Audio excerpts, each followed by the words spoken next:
Hello and welcome to the Frank Forum podcast. My name is Frank Filocomo, and I'm so excited today to be joined by my good friend, Kathryn Lopez. Kathryn is the religion editor at National Review and a fellow at National Review Institute. Kathryn, thank you so much for joining me today. Thanks, Frank. Pretty crazy stuff going on in the news. It seems like just about every day we hear about another act of anti-Semitic violence. You are obviously a devout Catholic, but you've written quite a lot about anti-Semitism. Why do you feel that it's important that Catholics or Christians writ large kind of tackle this issue? Well, first of all, unfortunately, every time I write something about anti-Semitism, it winds up being timely, which is just infuriating but predictable, unfortunately. Among other things, the Catholic Church during the Second Vatican Council made clear that it's non-negotiable for Catholics to speak out against anti-Semitism. Right. Anti-Semitism is a sin. It's evil. The Catholic Church has been very clear on that. And I'm myself, like you, native New Yorker. Yeah. Growing up, it never even dawned on me that that I wasn't supposed to like Jews, or that there was even, I mean, I knew there was some basic differences, you know. Right. You got one book over there, I got two books, you know. but I mean, frankly, especially in the New York of today, I have more in common with most certainly Orthodox Jews, conservative Jews than many other people in New York. It never even dawned on me to be anti-Semitic. Thanks be to God. But when I hear stories about, you know, I have Hasidic friends, women who have been shoved on the street when they're walking their kids in just Brooklyn, for being visibly Jewish. Just for being visibly Jewish, right. I remember after the October 7th attacks feeling a little ridiculous every time I saw somebody who is obviously Jewish wearing a yarmulke or something. I just wanted to go over and say, I'm sorry. Yeah. And I remember saying that to a number of Hasidic friends of mine, and they said, yeah, actually, that makes more of an impact than you realize. And I had friends telling me that at the grocery store or something, Christians were coming up to them and doing something like that. And they really appreciated it, because there is a sense, particularly if you live in a place like New York City, that it's not overly dramatic to say under siege, that Jews feel under siege. Especially, again, if the Hasidics are particularly stand out, right? Yes. And I mean, I remember right after October 7th, friends of mine, women with kids, telling me that their husbands wanted them to get guns, and they agreed. Yeah. You know, living in New York or New Jersey, and that just shouldn't be. And, Absolutely. And unfortunately, we're at a point where, of course, you know, the most timely thing is the mayor kind of fanning flames. Yes. Mayor of New York. But it's higher education. We saw that after the October 7th attacks.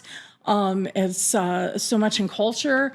Just the other day, I mean, silly example in a sense, but you're too young to know Culture Club and Boy George, but you've learned. True. Boy George comes out, and I haven't heard, God bless him, his name in a while, but decades, I suppose. But you know, 80s pop is my thing. You know, when I was growing up, and so Karma Chameleon was one of the songs. Oh, is that Boy George? Yeah, just Boy. I didn't know that. I knew you knew who Boy George was. Wow. All right, yeah.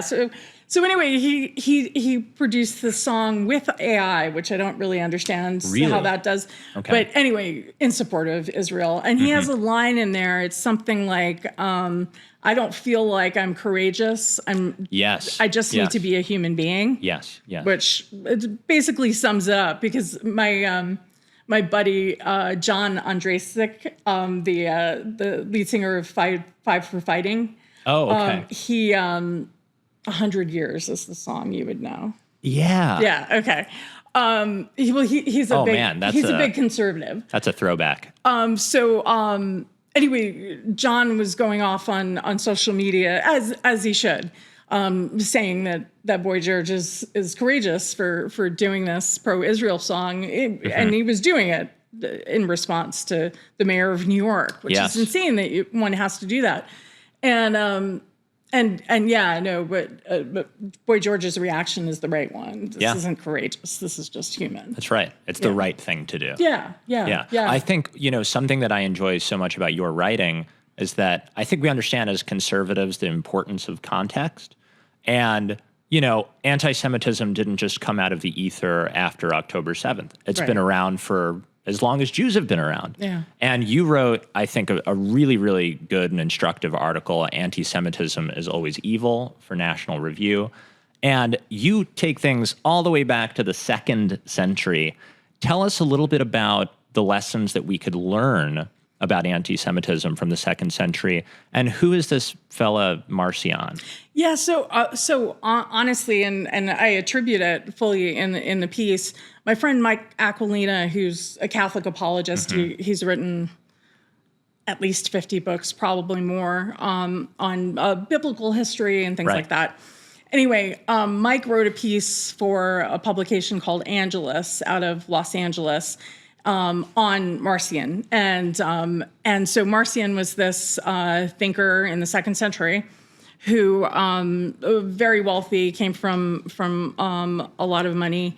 And he basically made the case, because remember context, so Christians are being fed to the lions in Rome, right?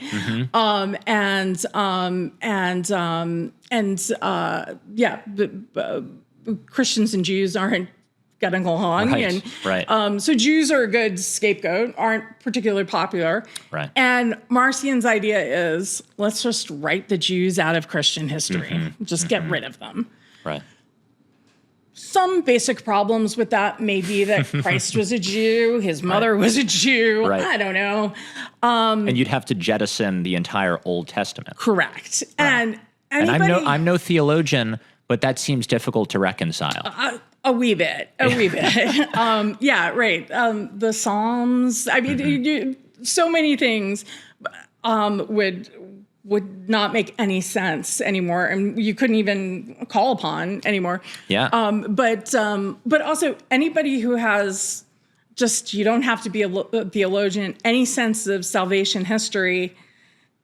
The Old Testament and the New Testament, they go together. The New Testament makes sense. References in the New Testament wouldn't make any sense without the Old Testament. So it was clearly a hateful act, and an ignorant one too. How was he seen to other people? So mercifully, the church fathers at the time. So we had Irenaeus, would probably be the most well-known, and others wanted to distance themselves from him. And actually, my understanding is that the church actually gave him money back. Like, we don't want your money. No kidding. Which, I mean, that's kind of unheard of, and pretty cool, actually, because they knew this couldn't be. And that was kind of a cool. I mean, that's something that I've learned in the last few months about Christian history, which I'm really excited. And one of the church fathers ran into him in the street, and he said, "Do you know who I am?" And it was something like, the spawn of Satan wasn't the phrase, but it was close. It was close to that. I recognize you as the firstborn of Satan. Firstborn of Satan. Yeah, that was pretty close to spawn. Which of course, on social media these days, people say a lot worse, but that's for sure. That's pretty frank for the 2nd century Roman street, I think. But more importantly, when I wrote that column, I just thought it was an important thing that I didn't know. And so I was going to share it. And of course, I knew that it would wind up being timely. But then I was annoyed when it became timely, Right. Unfortunately, once again. And even as we record this, there was an attack in New York City Yes. on a Jewish day camp. Yes. A man with a hammer. Yeah. There was in Queens. There was an incident on the Upper Upper West Side. Last week. And there are so many, I can't keep track. In fact, I did an interview with Mike Aquilina for National Review, our little YouTube page. And I am not little, thank you very much. No, our YouTube burgeoning. page. And so, but I remember, so I Googled to see, okay, what's the latest anti-Semitic news? Yeah. I could not even get a handle. There was something in France, and there was something in Sweden, and there was something in Toronto, and and it may be a bomb that wasn't detonated outside a synagogue, or so it may be something that you didn't hear about. Right. But it's happening, and it's frequent, and yes. And it's evil, and it's evil, and it's evil.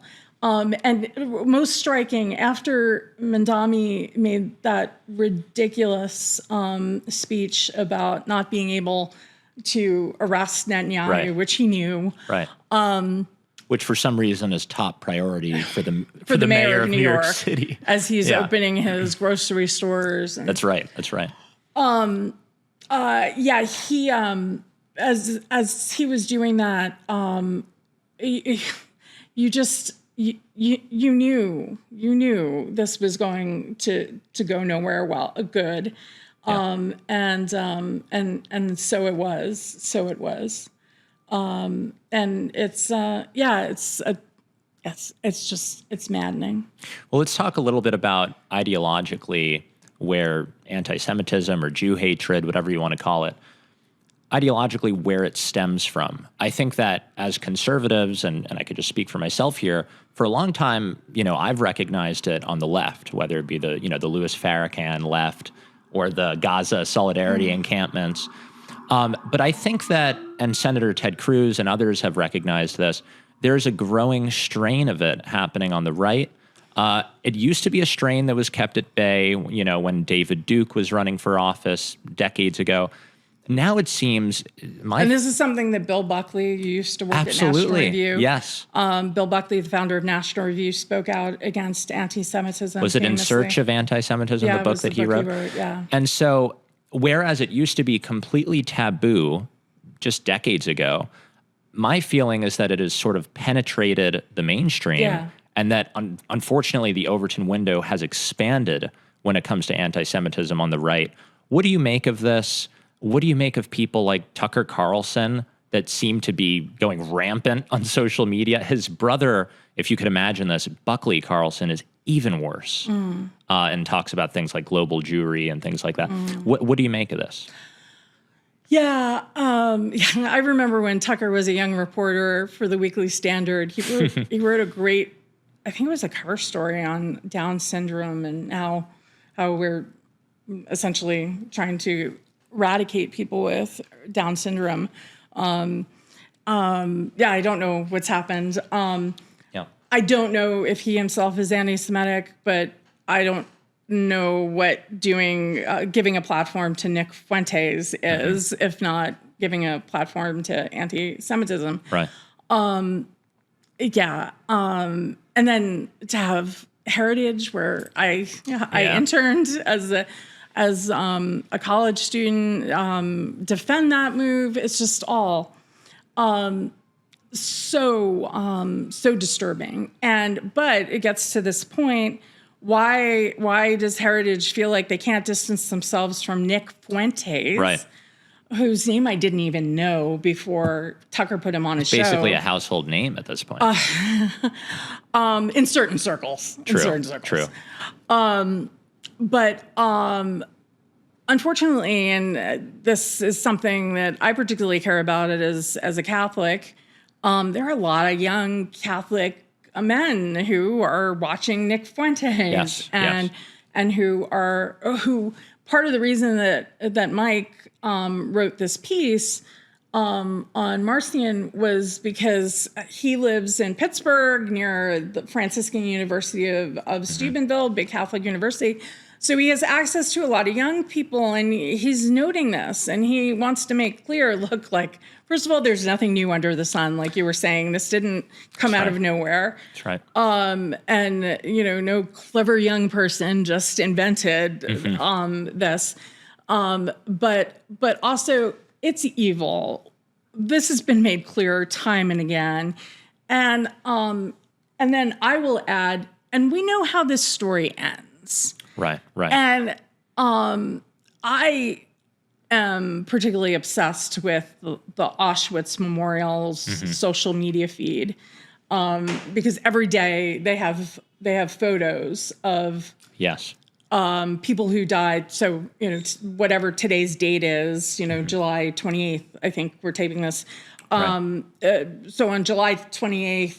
Like today, there's a young girl who died at Auschwitz, who they give as much history as they have about her, which is going to be brief because she was 4 years old or lived a brief life. Correct. Yeah. They also have older people and they have families. In fact, I forget if it was today or yesterday.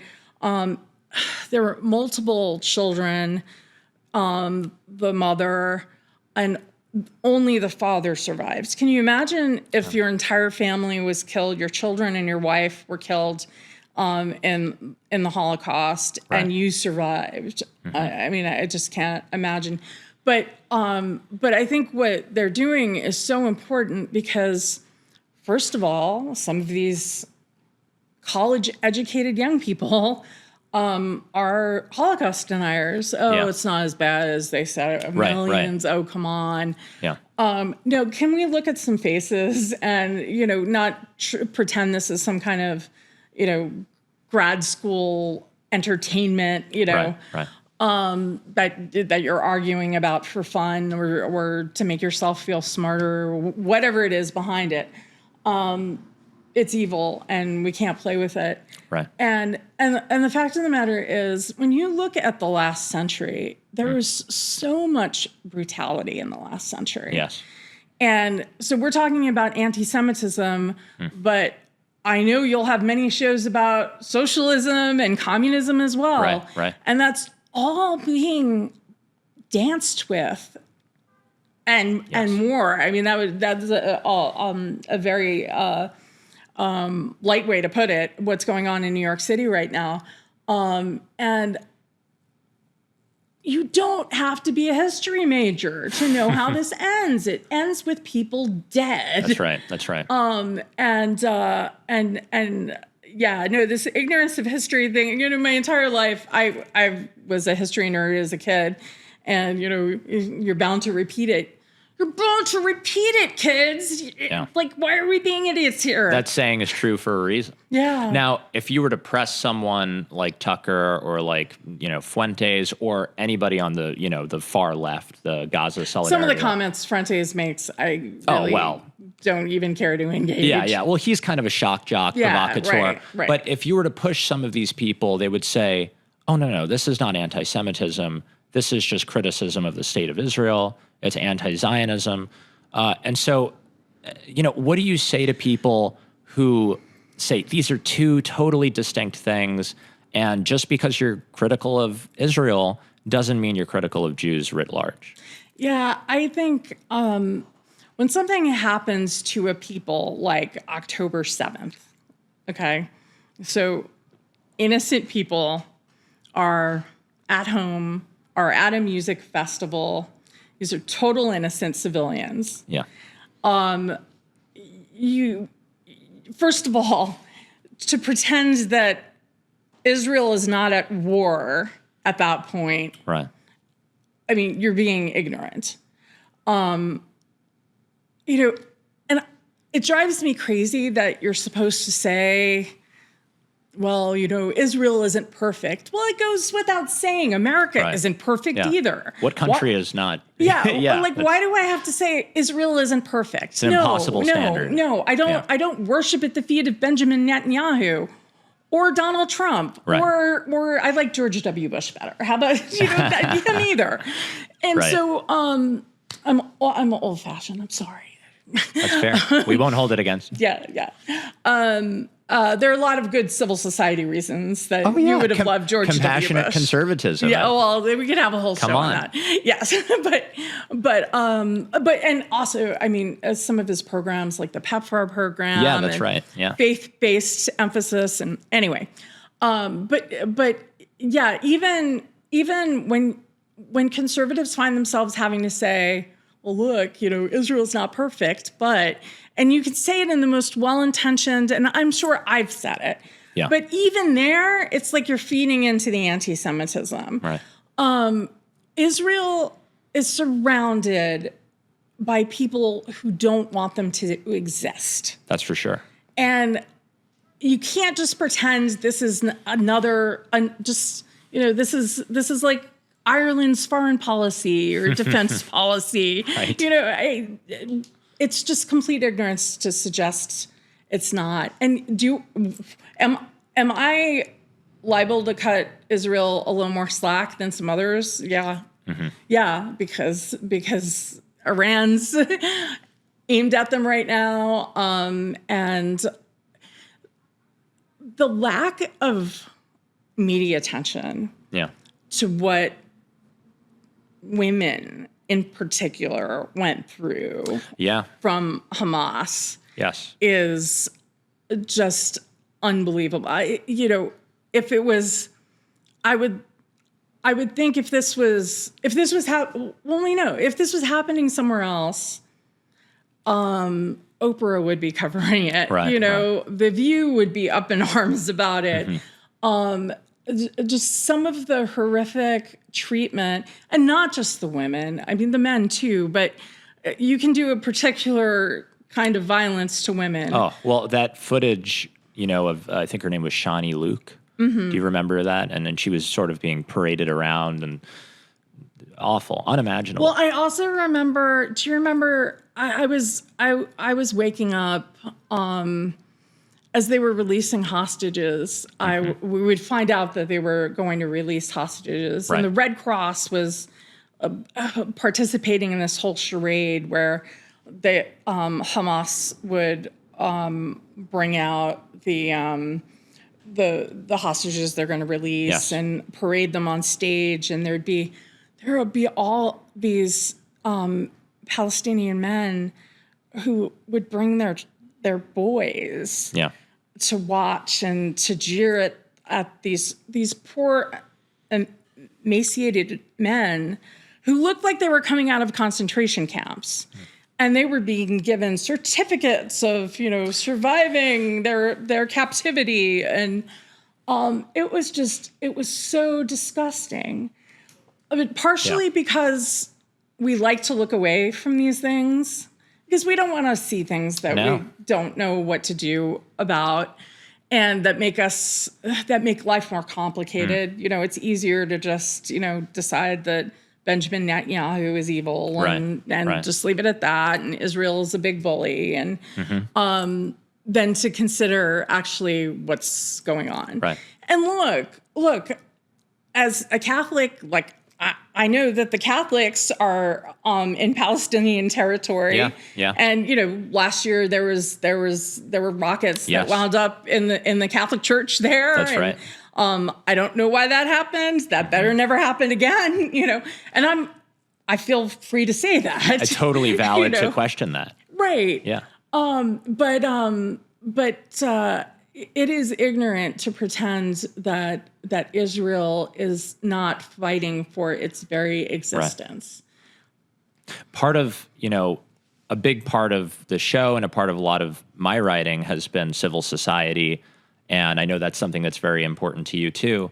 And, I think it's very clear, and Robert Putnam wrote about this in 2000 with Bowling Alone. If you have not learned anything from watching the show, Frank is Robert Putnam's biggest fan. I'm a fanboy. We need a Putnamaniac, some might say. We need to get Putnam on the show. And I would love to have him on the show. I think he's getting up there. But Professor Putnam, he will travel. Please. And so I think it's very clear that especially Gen Z is increasingly lonely. They're not participating in civil society. And, Tim Carney, I mentioned this on another episode, but Tim Carney wrote this book, Alienated America. And what he found is that the people that voted for Trump were people that weren't enmeshed in civil society, disconnected, not involved in their church or synagogue or whatever. And those are people that tend to be more vulnerable to extreme ideologies. And so I would say when I look at the Groyper movement on the far right, I think a lot of those people, 18 to 29-year-olds or whatever the age bracket is, I think a lot of them are yearning for a greater sense of belonging, for a greater sense of connection. And unfortunately, whenever you have a vacuum like that, so in this case, a dearth in meaning and belonging, you have people like Andrew Tate and Nick Fuentes and all the rest of them that seize on that. Do you think that part of this problem of Jew hatred and anti-Semitism could potentially be ameliorated if the concerns of young people are met and young people start to go to church and start to participate civically? Well, I mean, in some of these cases, as we were discussing earlier, I mean, you are talking about people who are going to church. I mean, some of these young 20-something young men. That's true. Some of them are going to churches. They're coming from homeschooled families, perhaps in some cases. Not perhaps in some cases they are. So it's not entirely that. That having been said, yes. Obviously, we've got this situation where we have more ability to be connected than ever before, and yet people feel lonelier than ever before, right? And we were just talking offline. I was saying that I made use of. I didn't finish my story. I made use of. I'm a little slow to the uptake here. Made use of AI recently. Yes. I had a very practical question. I'm not the best logistically, as you know, as someone who worked with me. Well, I need to rely on other people. You've gotten a lot better. I'm still alive. Hey. I used to schedule Kathryn Zoom webinars, but now I think you're doing it by yourself. How about more like, what state are we in, Frank? Anyway. So I asked ChatGPT a very practical series of questions and was very impressed by how rational this was. And you don't have to deal with, frankly, human emotion. You just ask questions. And I walked away saying, I understand why people fall in love with their AI bot. And obviously, I'm saying that a little facetiously, but I'm not because of what you're saying and what you've been writing about for a few years now, Frank. Yeah. Mm-hmm. People really, really do feel disconnected. And just the reality of life. Everybody's got issues. Everybody's got stuff they're dealing with. And maybe it's easier to deal with something that's going to tell you what you want to hear. Yeah. Help you with some practical problems and doesn't have any emotional baggage. Yeah. And so, our ideology is attractive. Yeah. But that may be something as simple as voting for Donald Trump. Or something not as simple as storming the Capitol, or, there are obviously varying degrees of it. And obviously there are people who voted for Donald Trump who were, just regular Republican voters and would always vote for the Republican. But he was, when you hear him at his shrillest, he knows he's tapping into something. Mm-hmm. Obviously it works. And, yes, it's also dangerous. There is something we have fallen into a lot of cynicism about our politics, and understandably so, but there's a danger in that because there actually actually needs to be something noble about it. It Yes. needs to be a public service. It's not just naive and nostalgic to say such a thing. Right. I keep saying things like, if America 250 means anything, I'm actually using it particularly. I'm very much up in arms, and I hope you do a show about this, about New York State and assisted suicide. Yeah. And we've got nuns who have to go to court to say, hi, we care for terminal cancer patients, and we're not going to kill them, even if New York State says we have to. That's extreme now, by the way, to say that. To say that, a Catholic institution run by nuns, like radicals. Quite literally. Radicals. That they shouldn't be mandated by the state to tell their patients how to go about killing themselves. Yeah. Getting a prescription for suicide. But we celebrate Independence Day. We're celebrating what is America 250? What is this about? It's about these fundamental issues of freedom and decency.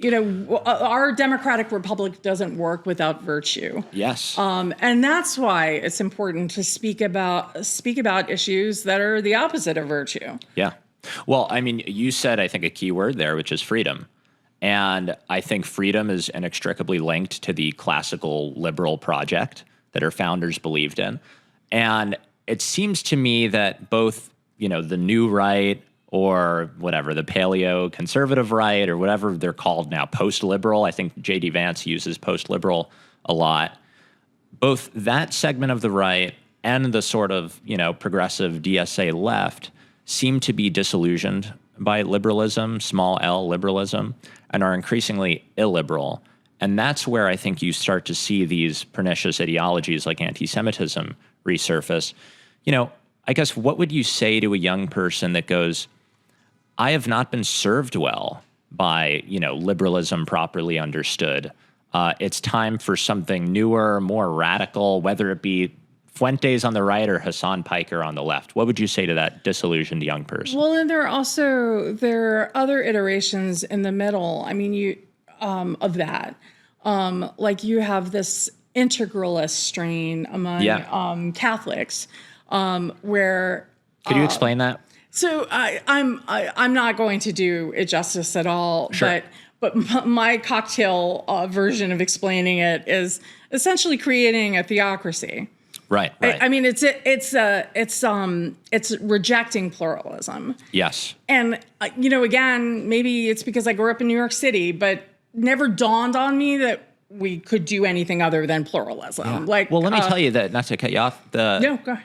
The Beckett Fund, that was easily the coolest gala I've ever attended. I remember how impressed you were. Oh my God! When you went to that dinner, Hasidim and then Greek Orthodox, and everybody's totally a believer in pluralism. And the founder of the Beckett Fund for Religious Liberty, Kevin Hassan, Seamus Hassan, he wrote a book on the right to be wrong. Like, he will defend your right to believe some lunatic thing about religion that he thinks is lunatic, but that's your right. That's right. To believe it. And it's your right to not believe in God. I think you're wrong. I will try to convince you otherwise, but you have every right to believe that there's no God. Right. That's what America is. And again, do I want to convince you otherwise? Yeah. And Frank does believe in God, believe me. It's true. It's true. But pluralism. You explained to me how I remember at one particular time when the integralists were having a moment, it was June, and it was June in New York, which means pride flags and drag queen story hours. And totally ubiquitous all over the place. Everywhere. Yeah. I mean, I shouldn't say, but in certain areas, I remember. Including churches, including Catholic churches. Yeah. That to me is totally confounding. As it should be. Yeah. As it should be. For you, I can't imagine, You get to a point where nothing is shocking, and yet things still are shocking. It becomes an eye roll. Oh, I wouldn't. No. It's more like it's almost like a sword to the heart a little bit. Right. But one that you're fairly used to at this point. Correct. It gets your heart gets numb after a while. That's right. But actually more so, it speaks to the level of confusion, and I also think what you were talking about, the question that you asked, the disillusionment. Yes. Young people, it's not just liberalism; it's institutions. It's, even young people, I think, I consider myself a conservative. Yeah. But I don't know what all these other labels are. Although we had a cover story, Ramesh Ponnuru explains the new right to a youth in the last issue. But I'm a simple person. It's like how music has a million subgenres. Yeah. That's kind of what conservatism has become. I guess, right. You have country music, but then you have bluegrass, and you have, anyway, and you have Taylor Swift. And was she ever country? Anyway. That's for the next episode. Yeah, I guess so. But yes, rightfully so, young people feel like they were not served by my generation, my generation would blame the baby boomers. Right. But for time immemorial, people would say we want to leave it better to our children, right? That's right. And it does seem like maybe sometime in the 60s or so, people stopped saying that. And so young people have a right to be mad. Absolutely. That having been said, I don't think the answer is you have to blow everything up. Yeah. I think it's actually it's something Pope Benedict talked about. He talked about the church getting smaller and purer. Mm-hmm. And by pure, it doesn't mean like ethnic cleansing or something. Right. He means simpler. Not necessarily owning all these big bureaucracies. Remembering, if I use a Christian as an example, but we can use the Old Testament. Like if you just lived by the 10 Commandments, that's not a bad way to operate, Right. If you got the New Testament, if you lived by the 10 Commandments and the Beatitudes, that's, you want that person as your neighbor. Yeah, that's a good foundation. Yeah, exactly. Yeah. And so rather than look at, I don't like the Catholic Bishops' Conference or, in the press release about whatever. Right. How about just going back to the Beatitudes? And so rather than, latching onto whatever the cool thing is, integralism or anti-Semitism, and I'm not saying they're the same thing. Right. By any stretch. Right. How about just going back to Christ? What are the prophets? Let's just go back to basics because that's what's been lost. G.K. Chesterton had that famous "What's wrong with the world?" question, and the answer is me. That's what he said. Right. Like if you start with you, if I start with me, like actually that's the only thing I can control. Right. So, that's right. That actually would probably add years to my life too, because I wouldn't be worried about, fixing the mayor of New York and Right. Kathryn Lopez, thank you very much for joining me. Thanks, Frank. I'd love to have you back on. Of course. We'll do a lighter topic next time. Where can people, I'm told you have a newsletter. Where can people sign up? So go to nationalreview.com and the Lifeline newsletter. It's a weekly pro-life newsletter, and with news and commentary and basically one-stop shopping is the goal. So you don't have to go fishing things out yourself. And I'm at Kathryn Lopez, Kathryn, on X, Twitter, whatever we call it. All right. Yeah. Well, thank you so much, Kathryn. Thanks. And we'll see you next time on the Frank Forum podcast.